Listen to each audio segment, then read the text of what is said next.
প্রথমে লবণ হলুদ মেখে হালকা করে ভেজে নিতে হবে, আস্তে আস্তে ভাজতে হবে, তারপর উঠিয়ে নিতে হবে। তারপরে পেঁয়াজ,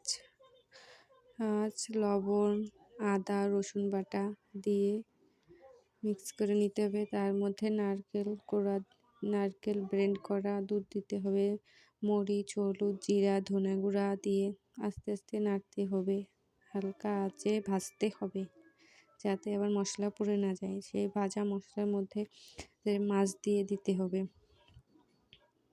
তাই আস্তে আস্তে নাড়তে হবে কয়েক মিনিট ধরে। তারপরে যে সময় দেখবেন আস্তে আস্তে তেল উপরের দিকে উঠে আসছে, তারপর রান্না শেষ হয়ে গেছে।